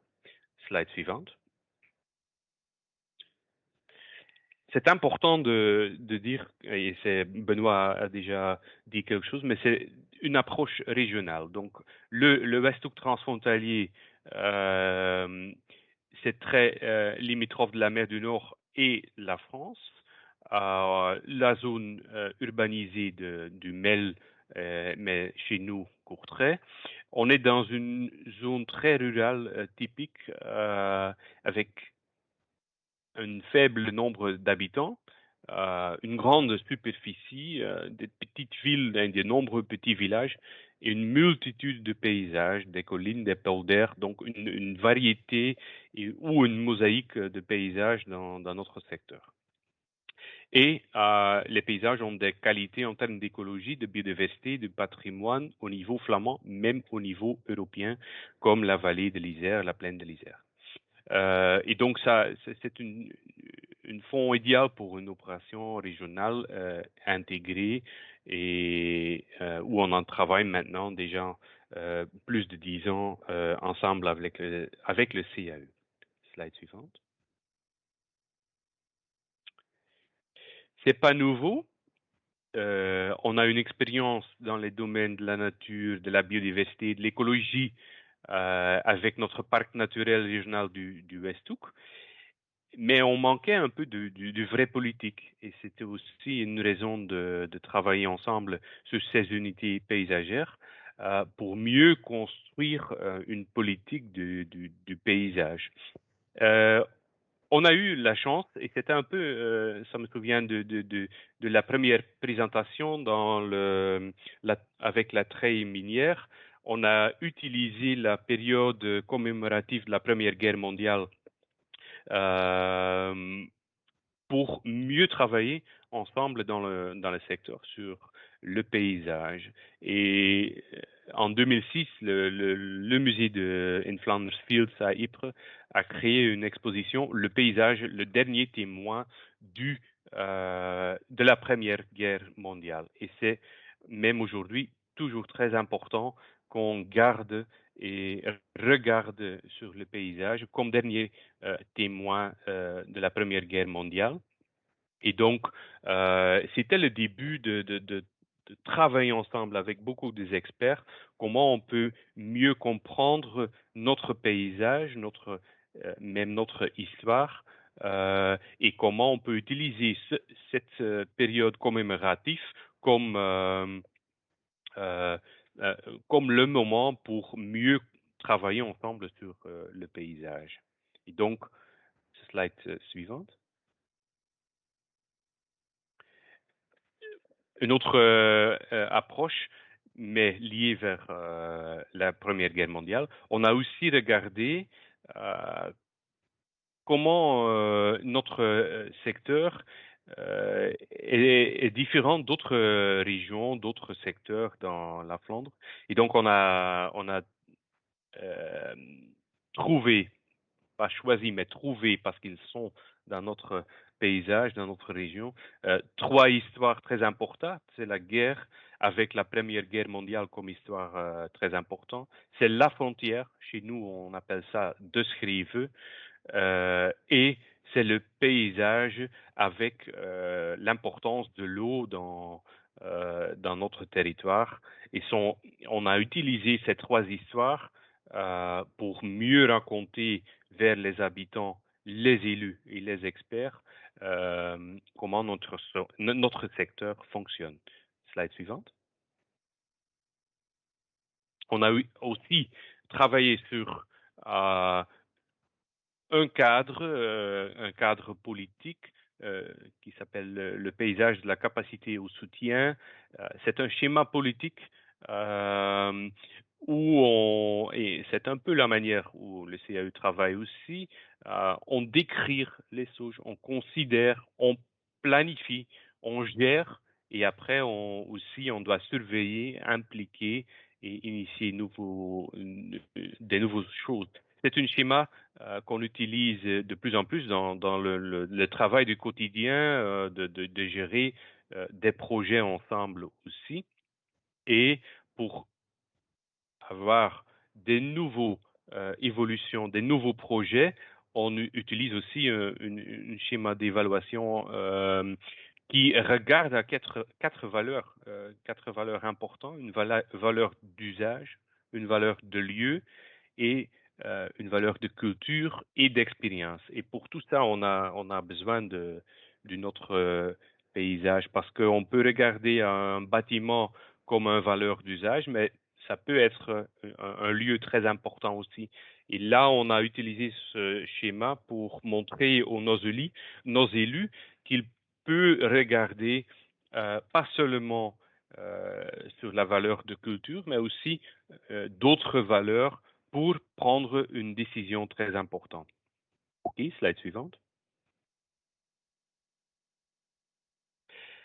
Certainement, c'est aussi une méthode de l'établissement des visions urbanistiques, spatiales, et ce qu'on a fait dans les années suivantes, l'année passée, c'est essayer de travailler sur les différentes échelles et pour mieux comprendre notre territoire. Donc, on a fait les premières cartes transfrontalières en 2011 et 2012. On a travaillé sur un atlas des villages transfrontaliers en 2013. On a fait les unités paysagères en 2014. Et maintenant, on a un fonds paysagère du Westhoek qui a pour but de mieux impliquer, initier les habitants, les usagers du paysage même. Donc, les cartes, il décrit, le fonds, c'est pour mieux impliquer nos usagers. Slide suivante. Au niveau du territoire, on a fait des visions prospectives du site du Mont Carmel. On a aussi fait une biographie régionale du sud de notre territoire. Et on a travaillé avec les habitants dans des programmes régionaux sur le Heuvelland et la vallée de l'Isère. Deux territoires très importants de notre Westhoek, même en transfrontalier. Et donc, c'est pour montrer qu'on a travaillé sur des échelles différentes, mais aussi dans des étapes différentes, d'écrire, gérer, planifier et impliquer. Slide suivante. Un autre exemple, c'est le co-construire les polders qu'on a fait en 2016. C'est une valeur d'expérience, un livre de cuisine avec plein d'inspiration. C'est un document qui travaille sur la valeur d'expérience, qui est très important. On a demandé aux usagers comment ils ont expérié le paysage des polders. Et pour le moment, on est en train de travailler sur le paysage transfrontalier de l'Oppeland, donc une autre unité paysagère, où la poste frontière de Calican est située aussi. Poste suivante. Donc, on utilise la poste transfrontalière pour regarder l'unité paysagère complète. Une autre démarche qui est en train de finaliser maintenant, c'est l'Observatoire territorial, aussi une collaboration entre les collègues du CCHF, le musée de photographie à Wormhout et des partenaires flamands. C'est Paysages en images, donc un observatoire photographique où on va utiliser des photos d'aujourd'hui, des cartes postales ou des photos de l'histoire pour mieux comprendre notre territoire, mais pour impliquer de nouveau les habitants qui peuvent même chercher les anciennes cartes postales. On a plus de 250 bénévoles pour l'instant qui travaillent déjà là-dessus. Slide suivante. Et très récent, en septembre, on a candidaté pour une reconnaissance au niveau de la région flamande pour être reconnu comme parc paysager Westhoek avec le titre des monts à la mer. On ne sait pas encore si on va être retenu comme candidat, mais on rêve déjà. Et là, c'est vraiment un truc important sur notre territoire, qui ouvre aussi la porte de travailler, quand on voit la carte, de travailler avec vous sur la zone dunaire, dans les moires, dans la plaine de l'Isère ou dans les monts de Flandre. Et si on est retenu, on va vraiment essayer d'élargir le territoire côté français. Je pense, slide suivante et le dernier slide. Il y a encore beaucoup de défis pour l'observatoire et même les unités paysagères. C'est de mieux communiquer. On a fait un grand travail.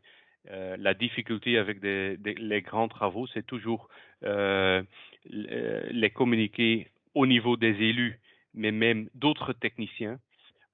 On doit impliquer mieux les scientifiques, les étudiants, les experts et les habitants pour travailler avec ces documents très importants. On doit aussi mieux et plus détailler les unités.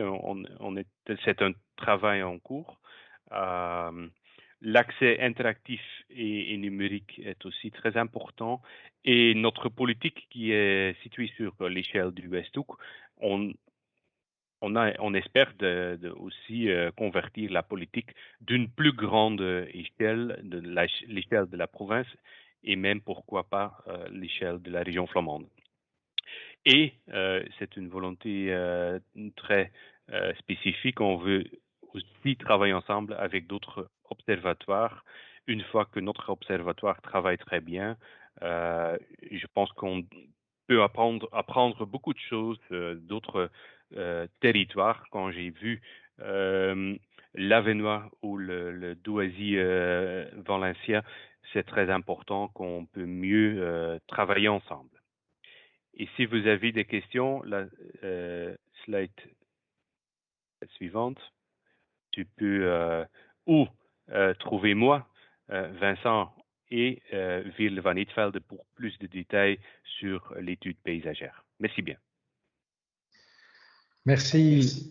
Merci Berne, merci de cette présentation très, très complète qui parle des dynamiques du territoire. Je vous rappelle que vous avez la possibilité de rapporter vos questions par le fil de conversation que suit Béatrice Oxen pour nous. Et on y a vu une question qui demandait où on pouvait retrouver les présentations. Elles sont dans le carnet numérique qui sera mis à disposition sur notre site internet dès lors qu'on aura conclu ce temps d'échange. Donc, je vais revenir vers notre grand témoin François Riquier, qui est responsable du pôle site et paysage à la DREAL des Hauts-de-France. François, on avait introduit cette séquence sur la question du paysage culturel, mais on avait aussi montré que les questions de trame du vivant, trame verte, trame bleue, étaient des sujets qui étaient au cœur de nos préoccupations. On a vu aussi que dans les témoignages qui ont été rapportés, c'est des témoignages de techniciens, mais tous ont cherché à aller vers un accompagnement de prise de conscience du public et d'aide à la décision des politiques. Donc, je sais qu'il y a quelques élus que j'ai reconnus présents dans la salle d'échange. Je pense à un de nos administrateurs, Jackie. Si tu le souhaites, la parole peut être donnée par le fil de chat ou simplement lever la main si tu le souhaites. Mais avant ça, peut-être François, nous donner un peu ton regard sur ce qu'on a entendu jusqu'à présent, peut-être relever des mots-clés ou des choses qui t'ont interpellé ou intéressé. Je te laisse la parole. Merci. Tout m'a fortement intéressé. C'est vrai que, comme tu le disais, c'est important d'avoir l'assentiment du public et aussi des élus qui sont normalement en première ligne sur toutes ces questions. Hein. Voilà, c'est jamais, même s'il y a une parole de l'État au départ pour lancer les démarches ou pour accompagner, c'est avant tout le territoire qui est le principal acteur de toutes ces thématiques. Ce qu'on relève souvent, c'est qu'on parle beaucoup de paysage, mais voilà, derrière le mot paysage, il y a aussi toute cette biodiversité qui est liée fortement au paysage. Je vois, il y a un parallèle, par exemple, pour la traille minière, il y a vraiment un parallèle entre le système industriel et les corridors de biodiversité. On voit aujourd'hui les cavaliers miniers qui deviennent des voies douces et aussi qui peuvent être aussi des supports de corridors écologiques. On a donc la chaîne des parcs. On sent dans le terme chaîne des parcs aussi une continuité écologique qui est assez forte. Sur la présentation de la trame étoilée aussi, donc là c'est plus, on est sur la trame noire, mais voilà, il y a cet aspect aussi de préserver cette biodiversité à travers un aménagement paysager, qui est peut-être moins parlant parce que c'est surtout un aménagement paysager nocturne, mais il est important aussi. Sur les plans paysages des sites de Carrier de l'Avenois, on a avant tout une requalification d'un site qui a été fortement manipulé par la main de l'homme. Et on voit qu'on crée un nouveau paysage qui est complètement assumé. Ces nouveaux terris terris des carriers qu'on pourrait assimiler donc au terri du bassin minier, c'est vraiment un nouveau paysage qui est créé et qui est assumé. et qui pourrait servir d'exemple à un futur projet qui nous préoccupe beaucoup en ce moment, c'est par exemple le canal Seine-Nord Europe, où on va avoir aussi des montagnes de matériaux à stocker. Et puis, il y a une approche aussi, voilà, comme c'était dit au début, il y a les frontières administratives, mais il y a aussi voilà, le paysage où la biodiversité n'a pas vraiment de frontières. Et donc, cette nécessité d'avoir une approche à la fois au-delà des collectivités, mais aussi au-delà des pays, avec cet observatoire des paysages transfrontaliers, qui est à la fois un atlas des paysages, un plan paysage, mais aussi un observatoire photographique. On retrouve un peu tout ce qu'on a, toute la panel d'outils qu'on a aussi en France pour la prise en compte du paysage. Donc c'est vraiment, enfin, toutes ces démarches sont vraiment intéressantes et on voit, enfin, le lien entre la trame verte et bleue et noire et le paysage.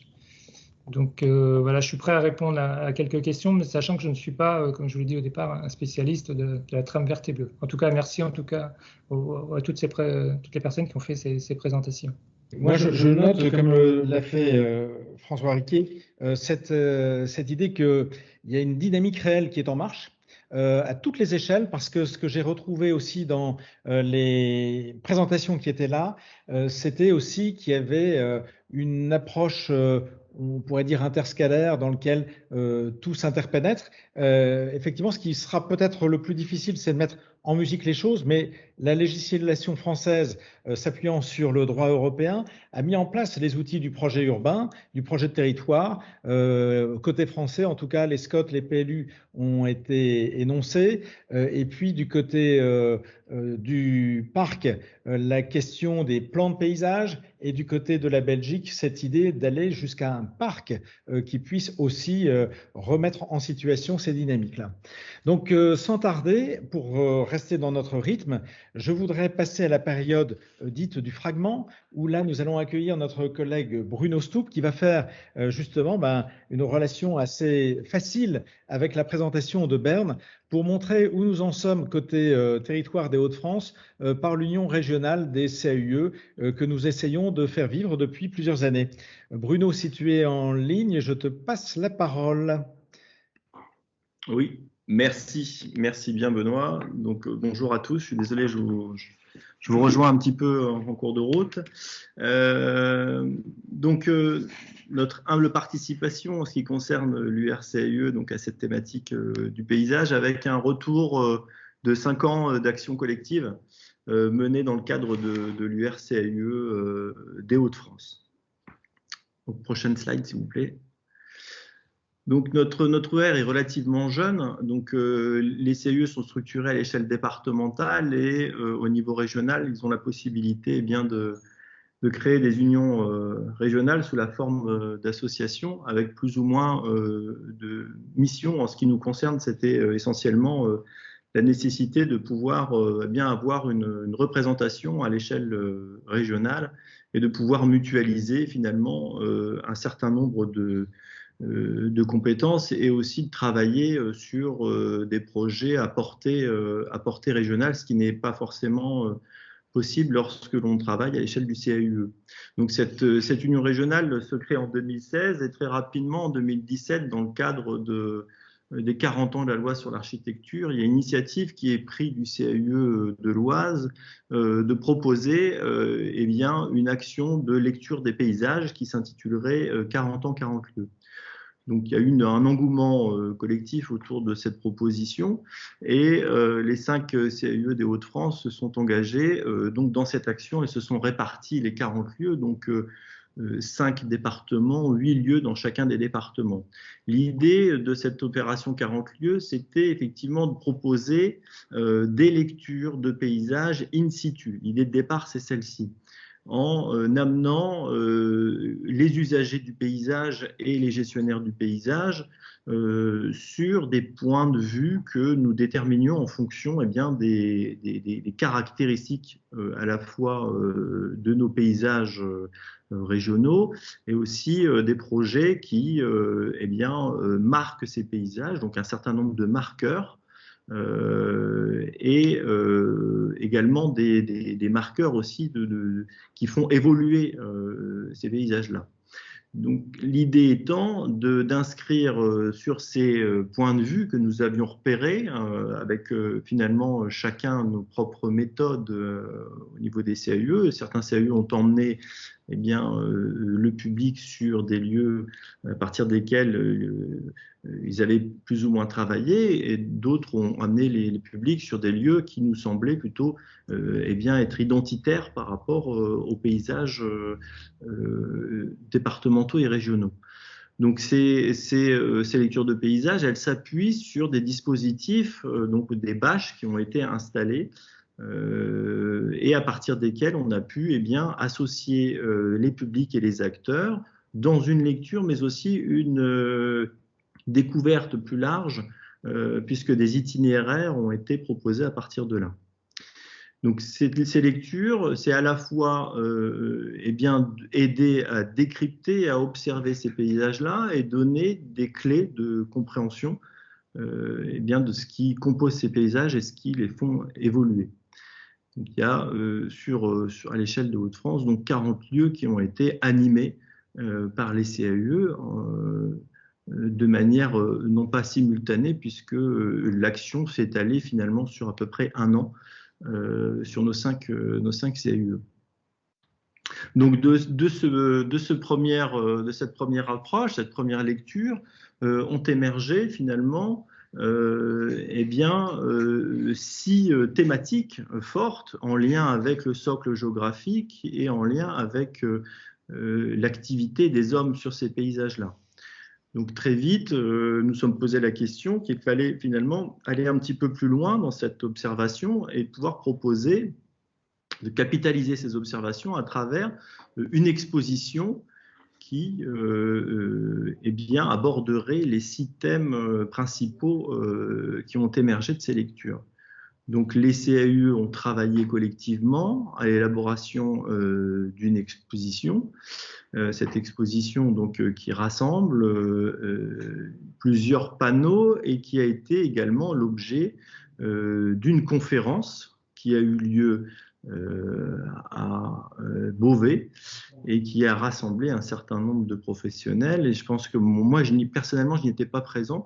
Je pense que Benoît, peut-être tu pourrais apporter quelques précisions sur cette conférence, s'il te plaît. Oui, alors cette conférence, on était encore dans toutes les incertitudes de vie de nos confinements dont on sortait, mais avec beaucoup de prudence. Donc ça s'est fait aussi avec des moyens techniques, mais nous avions la chance d'avoir sur place Monsieur Folléa, paysagiste, qui a pu nous apporter son regard sur notre territoire, regard croisé avec le professeur Francis Mélier, qui dirige la Société géologique du Nord, et avec lequel on a pu effectivement croiser ce qui faisait interaction entre une ressource et la manière dont ce sol s'est constitué en termes de géomorphologie, pour mieux le comprendre et mieux comprendre comment, dans chacune des époques, l'homme a pu aller chercher cette ressource pour en créer une valeur. Alors une valeur, la valeur, c'est un mot qu'on peut prendre dans tous les sens, parce que là apparaît à l'écran le panneau paysage de guerre, et on sait que les militaires voient dans le paysage ou dans la géomorphologie des valeurs de défense ou d'avancée dans le territoire. Donc on sait que les lignes de crête ou les cours d'eau ou les zones humides ont été de tout temps des éléments déterminants dans la manière d'utiliser le territoire. Donc chacune de ces facettes a pu être explorée lors de la conférence pour pouvoir effectivement montrer la particularité de cette région des Hauts-de-France, qui est en soi une région culturelle qu'on pourrait ouvrir sur l'Europe du Nord-Ouest, ou la Flandre belge que représente Berne nous montre ici que c'est aussi un site charnière. C'est ça qui est intéressant de comprendre, c'est que cette région qui articule la géomorphologie de la craie et du passage de la craie à l'argile vers les grandes plaines du Nord nous montre toute une interaction qui fonctionne aussi sur des échelles plus importantes. Tu as évoqué le canal Seine-Nord, ont été évoqués le canal Seine-Nord par notre grand témoin. C'est effectivement des enjeux qui sont à lire à ces échelles-là. Je te redonne la parole. Merci Benoît pour cette précision. Donc, cette exposition, on souhaite la faire vivre. Donc, on a commencé à prendre attache avec un certain nombre de partenaires, notamment les médiathèques, pour essayer de faire tourner cette exposition-là.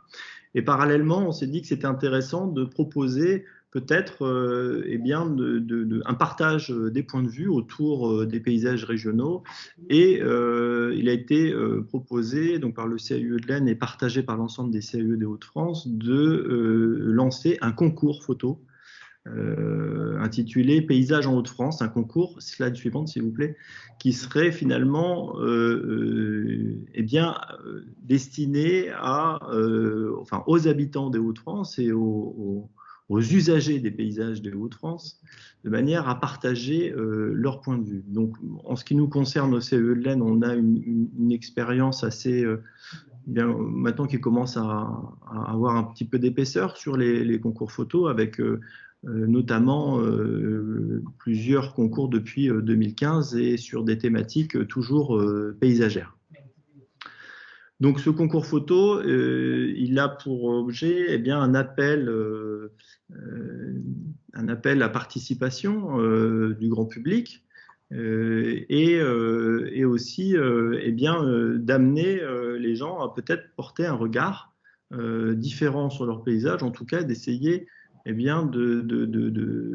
travers l'objectif de leur appareil photo, de nous proposer une lecture à la fois personnelle et à la fois en lien avec les 6 thèmes qui ont pu être abordés dans l'exposition Une région des paysages. Slide suivante.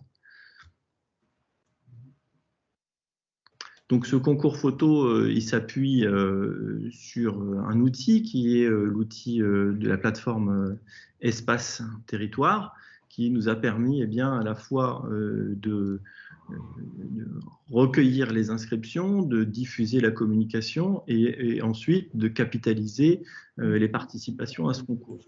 On a reçu plus de 500 photos, donc c'est un concours qui s'est déroulé sur une période assez large puisqu'il a été lancé au printemps et il s'est terminé au 31 août. Donc ce concours photo, on a été assez surpris quand même de l'élan de participation qui a été relativement fort. Mais pour nous, c'est important. L'une des missions du CAUE, c'est bien de se développer la participation. C'est la mission principale, développer la participation des publics. Et c'est un outil, en tout cas, qui est tout à fait adapté pour recueillir la participation de l'ensemble de nos publics, puisqu'on a à la fois des personnes de tous horizons et de tout âge qui ont participé à ce concours, autour donc, des 6 thématiques qui ont pu être évoquées précédemment. Donc ces actions collectives depuis maintenant 5 ans, autour des paysages, bien évidemment, c'est pour nous une progression, à la fois dans le porter à connaissance des paysages qui composent notre union, qui composent notre région, pardon. Et c'est aussi à un moment donné de fournir des clés de lecture qui permettent de mieux les comprendre et des outils qui permettent d'associer un maximum à la fois les usagers de ces paysages-là et les gestionnaires. Donc là, on a une cartographie qui représente un certain nombre de photos reçues et de fiches aussi en lien avec l'exposition. Donc l'élan, la dynamique qui est portée donc, depuis 5 ans par l'UR, elle nous amène aujourd'hui finalement à poser les bases de ce qui pourrait être un observatoire citoyen des paysages à travers un outil participatif qui permettrait de recueillir les points de vue de l'ensemble de nos publics. Donc maintenant, bientôt, on aura le plaisir de dévoiler les lauréats de ce concours, puisqu'il est prévu qu'on se retrouve le 25 novembre à l'Historial pour la remise des prix et un moment d'échange autour de cette initiative participative. il faut voir aussi au-delà. Effectivement, est-ce que l'outil qui nous a servi pour monter ce concours, aujourd'hui, ne mériterait pas finalement d'être développé un petit peu plus pour permettre, pour être le support d'un véritable observatoire des paysages à l'échelle régionale. Merci Bruno, merci à toi, merci pour cette présentation qui vient compléter et faire écho à beaucoup de choses qu'on a entendues depuis ce temps d'échange que nous vous proposons. Je note, parce que je vois arriver dans le fil de conversation des remarques que je vais essayer de vous rapporter. Donc Vincent Basset faisait la remarque que le paysage est donc à la fois un cadre opérationnel et un point de départ des actions au quotidien. Dire aussi que le programme Interreg 6 va orienter les investissements européens vers la transition écologique. Donc cette orientation politique devient quelque chose de très important au niveau sociétal. Et les dernières évocations qui ont été faites en écho avec l'Observatoire des paysages nous dit Stéphanie Merpoul qu'il existe le projet Interreg en cours Vedette qui parle d'éco-destination transfrontalière et qui réunit 12 partenaires français, flamands, et qui a aussi l'ambition de porter cette vision franco-flamande cohérente, porteuse de valeurs écologiques. Donc on a quelque chose là encore qui recoupe des dynamiques actuelles. L'idée aussi que les observatoires photographiques qui se mettent en place, qui ont été initiés, il faut le rappeler, par l'État il y a de nombreuses années pour avoir des points de repère fixes à travers toute la France, un maillage, sont complétés maintenant par ces observations dans lesquelles on va chercher la place du citoyen. C'est un peu ce que nous montre le dernier propos de Bruno.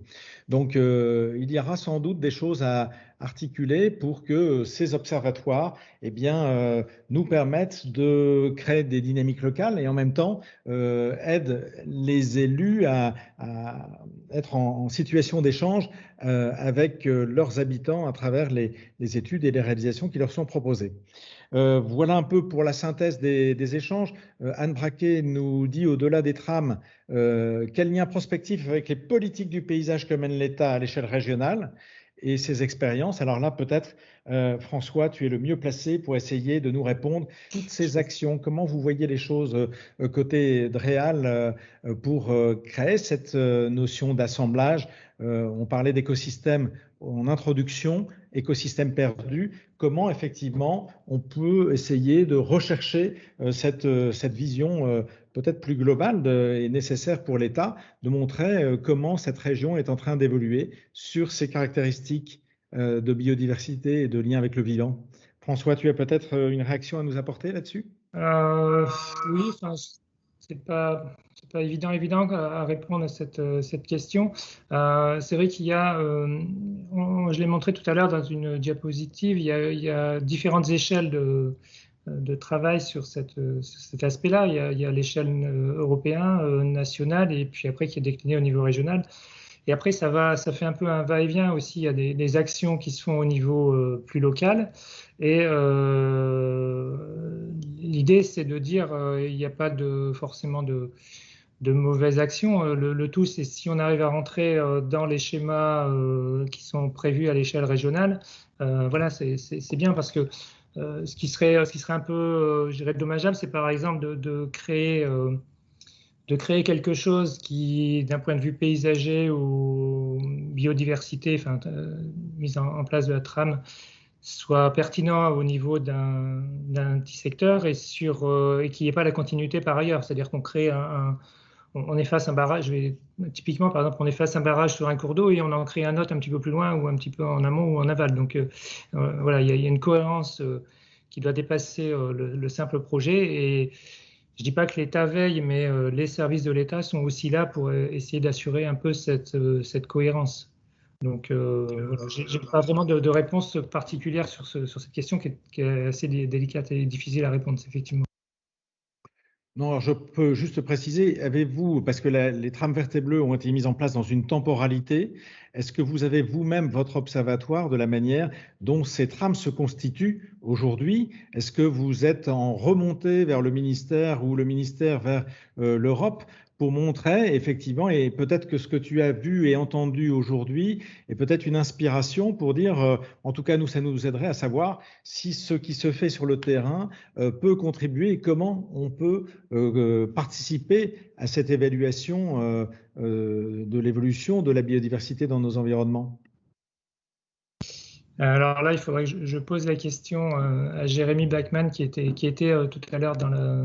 J'ai vu qu'il était présent au webinaire. Je ne sais pas s'il est encore là et s'il peut répondre, soit par le chat, soit en prenant la parole, mais qui est un peu plus, qui suit plus la trame verte et bleue chez nous, au niveau de l'Adréal. Alors, on voit aussi qu'il y a des échelles d'intervention qui sont aussi des jeux, hein. On a parlé de l'échelle régionale, on a parlé, nous, CIE, on est bien sur des échelles départementales. On a aussi en tête, effectivement, que les politiques départementales, avec les compétences sur les espaces naturels sensibles, ouvrent des possibilités. Donc, on a aussi articulé les compétences qui sont un peu distribuées ou redistribuées en France. On voit que la loi GEMAPI a fait évoluer aussi la gestion des ensembles naturels, mais plutôt ce qui a été mis en place par l'homme d'ailleurs, hein, pour gérer des situations hydrauliques ou de drainage ou d'alimentation en eau. Je pense à cet exemple-là. Donc il y a aujourd'hui, il faut en être conscient, aussi des interactions par l'évolution des compétences qui questionnent aussi la notion de la responsabilité et du chef de file qui peut conduire ces projets avec la hauteur de vue qui est recherchée. Alors, je ne sais pas s'il y a encore d'autres réactions dans le fil de conversation. Si ton collègue François est en capacité d'apporter un regard sur l'interpellation que j'ai faite des services de l'État sur le recollement et la gestion de cette biodiversité, je trouve que c'est plutôt intéressant aussi de la regarder dans l'ensemble des Hauts-de-France, dans cette relation de charnière entre les territoires périphériques, et je pense à Berne qui est encore là. On a aussi beaucoup d'intérêt à avoir à partager nos approches avec celles des territoires limitrophes. Nous, en tout cas, on y tire beaucoup d'enseignements. D'autres réactions dans le fil de conversation? J'essaie de regarder. Et là aussi, hein, tu évoques dans ton écrit, Jean-Philippe, les interactions entre territoires. Hein, je l'évoquais, comment la Pével-Carambeau, territoire d'interface entre la métropole et le Douaisis et le Valenciennois, peut jouer un rôle dans l'évolution de nos relations avec cet environnement et ce vivant. Comme tout ça est vivant, tout ça a une fin. Je ne sais pas si, en revenant vers toi, François, tu as un dernier mot de conclusion ou une invitation à nous faire pour des suites ou des encouragements, peut-être tout simplement. Je voulais juste intervenir sur la question d'Anne Braquet. Il y a quand même un service d'Adréal qui intervient aussi, c'est dans le cadre de l'évaluation environnementale des projets, où il y a une cohérence qui voilà. On regarde aussi la cohérence avec les schémas régionaux, ça peut être les SDAG, ça peut être d'autres schémas, Stradet, etc. Enfin, voilà, donc pour répondre un peu à ça. Vous encouragez, oui, je vous encourage à continuer ce genre de webinaire. C'est toujours très intéressant, très riche. On apprend des choses. Moi, j'ai appris des choses, plein de choses aujourd'hui, donc c'est très intéressant. Que dire d'autre? Je vous encourage aussi à ceux qui sont intéressés. On va réunir le réseau paysage au niveau de la Adréal Hauts-de-France. Alors, on pensait pouvoir le réunir cette année. L'année dernière, on n'a pas pu avec la crise sanitaire. Cette année, on avait prévu une date en décembre. Finalement, on a des problèmes de salle et donc on va le réunir, on espère, en tout début d'année 2022. Et donc, ce sera l'occasion d'échanger sur différents sujets. Et puis, on souhaite aussi travailler l'année prochaine retravailler sur la mise à jour de tous les atlas de la région Hauts-de-France avec une approche aussi transfrontalière qui a déjà démarré, notamment. Voilà, je vous remercie tout le monde et tous les intervenants. Alors, dans les perspectives, on peut aussi évoquer une proposition qu'on fait régulièrement avec nos amis de la Société géologique du Nord à la découverte de nos territoires, d'un parcours en traverse transfrontalière que nous allons finaliser enfin, parce qu'elle a été vraiment suspendue aux mesures sanitaires, pour découvrir avec la province de Flandre occidentale et le département du Nord toute la richesse de ce territoire que Berne nous a montré en lecture de paysages et en projet permanent. Donc ça, c'est notre invitation de notre côté. Vous dire aussi que ces rencontres que nous vous proposons de conversation sur le territoire, il y en aura une dernière pour clôturer l'année. Elle sera, ou plutôt, on va viser plutôt le début d'année aussi, hein, comme toi François. On sera le 18 janvier 2022 sur une thématique qu'on a vu apparaître tout au long des présentations, des enjeux que nous avons pour fédérer les acteurs. Ça nous semble vraiment un enjeu très très important. Vous savez que les CAUE, c'est 4 lettres. On a exploré le thème de l'architecture avec l'entrée habitat, le thème de l'urbanisme avec les questions de densité et d'occupation du sol par le bâti. Et nous avons évoqué aujourd'hui ces questions du rapport au vivant et nous conclurons avec le C de CAUE, mais non pas au sens du conseil, mais de la relation que permet notre contact avec le public. C'est C comme contact. Voilà pour ce que je pouvais vous dire. Remercier tous les participants, vous tous qui étiez derrière vos écrans, qui avez subi les petits désarrois techniques. Remercier ceux qui sont venus jusqu'à nous. Ce n'était pas prévu, mais c'est une belle surprise. Et puis, te remercier François et l'Adréal tout particulièrement parce que tu as vu que grâce au soutien de l'Adréal et l'Union régionale des CAUE, nous avons peut-être des capacités à être votre relais de ce qui se produit sur le terrain pour vous aider à remonter les expériences et peut-être articuler au mieux le jeu des observations qui se font directement sur le terrain. Je vous souhaite une très belle fin d'après-midi à tous. À bientôt.